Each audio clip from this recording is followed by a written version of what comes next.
Hi friends కన్నడాలో. So నేను మీ Shankar business owner. So ఇక్కడ నేను చెప్పే విషయం ఏంటంటే, నేను చేస్తున్నటువంటి ఆపర్చునిటీ ఏదైతే ఉన్నదో, మొన్న రీసెంట్గా విజయవాడలో మాకు ఒక ఈవెంట్ జరిగిందండి. సో సక్సెస్ వర్క్షాప్ అనమాట. సో చూడండి అక్కడ ఎంతమంది ఉన్నారు, ఏ విధంగా బిజినెస్ చేస్తున్నారు, ఏ విధంగా సక్సెస్ అవుతున్నారు, వాళ్ళ లైఫ్ స్టైల్ ఏ విధంగా మారింది, అందులో ఎలాంటి వాళ్ళు బిజినెస్ చేస్తున్నారు. సో ఒకసారి క్లారిటీ చూడండి. ఇక్కడ చదువుతో సంబంధం లేదండి. చూడండి ఒకసారి క్లారిటీగా. ఫిజికల్ హ్యాండిక్యాప్డ్ ఆమె. ఆ మేడం పేరు వచ్చేసి రమణమ్మ మేడం అనమాట. సో ఫిజికల్ హ్యాండిక్యాప్డ్ ఉండి కనీసం మెట్లు కూడా ఎక్కలేని స్టేజ్లో ఉందామె. సో కనీసం మెట్లు కూడా ఎక్కలేని స్టేజ్లో కూడా ఆ మంత్లో 3 మెంబర్స్ని జాయిన్ చేసింది.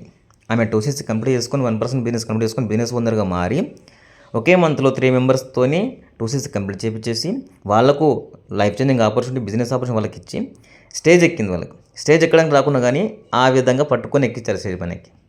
సో అలాంటి వాళ్ళు ఈ యొక్క ఫరెవర్ బిజినెస్ని టేకప్ చేసి జీవితాలు మార్చుకుంటున్నారు. నీ అంగవైకల్యం ఇక్కడ అవసరం లేదండి. మీరు ఎలా ఉన్నా సరే మీరు ఇంట్లో కూర్చొని మొబైల్ ద్వారా వర్క్ చేసుకోవచ్చు. సో అలాంటి వాళ్ళు వర్క్ చేసుకున్నప్పుడు మంచిగా ఉండి హౌస్ వైఫ్ వాళ్ళు ఉండి డిగ్రీలు పీజీలు చేసిన వాళ్ళు ఎందుకు చేసుకోలేరు? సో చూడండి, సక్సెస్ అయిన వాళ్ళు, ఆమెతో పాటు సక్సెస్ అయిన వాళ్ళు ఎంతమంది ఉన్నారు.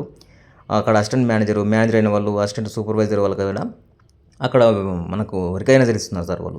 అక్కడ మిడిల్లో ఉన్నటువంటి సార్ రాజేష్ తోట అనమాట, సఫైర్ మేనేజర్, తెలంగాణ నుంచి, ఆంధ్ర నుంచి